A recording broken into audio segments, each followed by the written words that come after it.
আমরা চাই না ভারত আমাদের উপর আধিপত্য তৈরি করুক। যেই দলে ক্ষমতায় আসুক ভারতকে বাদ দিয়ে আসতে হবে। চেতনার মধ্যে ভারত থাকতে পারবে না। আমাদের সবসময় মনে রাখতে হবে তার কাটায় ঝুলন্ত ফেলানির লাশ। এই চেতনা যার মধ্যে থাকবে না সে গাদ্দার, পরিষ্কার গাদ্দার। আওয়ামী লীগকে ক্লিন ইমেজ বলে কিছু নাই, সবাই বাটপার, চাঁদাবাজ, লুটেরা। কাদের উপরে চাঁদাবাজ করতেছেন? গরিবের উপরে। আপনার বড় লোকের উপরে চাঁদাবাজ করতেছেন না। সরকার গণ আকাঙ্ক্ষা পূরণ করতে পারেন নাই। সরকার গণ আকাঙ্ক্ষাটা কি সরকারের বুঝে নাই তো। সরকার বুঝলে তারা ওই রাজনীতির সাথে বসে বসে কলামোলা খাচ্ছেন, রেডিসনের খাবার খাচ্ছেন, 5 স্টার হোটেলে খাবার খাচ্ছেন, আর ঐক্যমত সিদ্ধান্ত নিচ্ছেন না। জনগণের কাছে আসেন, রাজপথে আসেন, ফুটপাতে বসেন, রমনা পার্কে বসেন, সবাইকে আমন্ত্রণ জানান, খবর নেন। আপনারা দেখছেন আন্দোলনের সময় রিক্সাওয়ালারা কি দল মিছিল, স্বতঃস্ফূর্ত মিছিল ছিল, কই তাদের তো কোনো কথা জিজ্ঞেস করা হয় নাই। হাসিনার একটা কথা বলছিল না, হাসিনা কখনো পালায় না, তো কি পারছে আমার নানু পালাইছে। আর সবচেয়ে বড় আমি যে বললাম সাথে সাথে কখনো পালায় না, ওরা শহীদ হবে নয়তো যুদ্ধ চালাই যাবে। রান্নায় আমার ভালোবাসা Jamuna gas stove. Jamuna gas stove, আধুনিক, নিরাপদ ও দীর্ঘস্থায়ী। জুলাই যারা শহীদ এবং কি তাদের নিজেদের যারা শহীদ ছিল, গত 16 বছরে যারা নির্যাতিত ছিল, তাদের যে ত্যাগ সেটাকেও তারা ঠিকমতো অ্যাকনলেজ করতে পারেনি এবং তার যত মূল্যায়ন করতে পারেনি। এখন আমাদের যেটা দাবি সেটা হচ্ছে জুলাই সনদ আসতে হবে, এবং জুলাই সনদ যদি কোনো দলীয়ভাবে আসে আমরা সেটাকে অ্যাকসেপ্ট করবো না।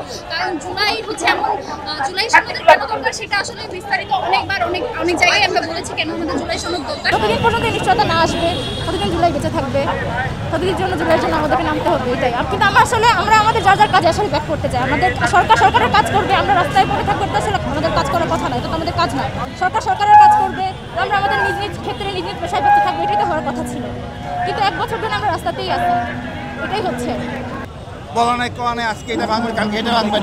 আপনি তাদের কল্যাণ চান না, যাদের জন্য সংস্কার তাদের সাথে কথা বলেন নাই, কথা বলতেছেন আপনাদের লোকের সাথে। এটা দুঃখজনক। এই যে দেশ সংস্কার হবে না, আমরা আরও কঠিন বিপদে পড়বো। আমাদের এই সনদ অতি জরুরি দরকার, নাহলে আমরা সবাই বিপদে পড়বো। আমরা তো নির্দিষ্ট কোনো কারণে সরকারের পতন চেয়েছি না, সরকারের পতন অনেক কারণে চেয়েছি। আমরা আমাদের স্বাভাবিক দাবি দেওয়া এগুলোই তো আমরা কোনোদিন চাইতে পারি না। আমাদের অধিকার, আমরা যে মেডিকেলে পড়ি, যে ভার্সিটিতে পড়ি, সেখানে আমরা হকের কথাই কখনো বলতে পারি নাই। তো আমরা আসলে কথা বলার অধিকার সবার আগে চাইছি। এর সাথে আরও অনেক কিছু, দুর্নীতিমুক্ত সমাজ চাইছি, প্রতিটা ক্ষেত্রে দুর্নীতি থাকবে না, আরও অনেক কিছু চাইছি। তো আসলে অনেক কিছুই হয় নাই, একই স্বৈরাচারের কাছে আমরা জিম্মি ছিলাম, এখান থেকে মুক্তি পাইছি। এখন আমরা অন্তত হক নিয়ে কিছু জিনিস দাবি করতে পারি, আমরা প্রশ্ন করতে পারি যে এমন হবে কেন। আমরা বলতে পারি যে আচ্ছা আমরা আন্দোলন করে এটা নিয়ে আসছি, আমরা চাই যে আমাদের এই প্রশ্ন করার হক আছে যে এটা আমাদের অর্জন, তাহলে এই অর্জন পুরোপুরি হচ্ছে না কেন। এই প্রশ্ন যে আমরা করতে পারছি, আমি আপাতত এতটুকু অর্জনই দেখি। এই গণ অভ্যুত্থানকে বিপ্লবে রূপ দিতে আরও অনেকটুকু পথ যাওয়া বাকি। সেটার জন্য যতদূর যেতে হয় আমরা সাথে থাকার জন্য বদ্ধপরিকর।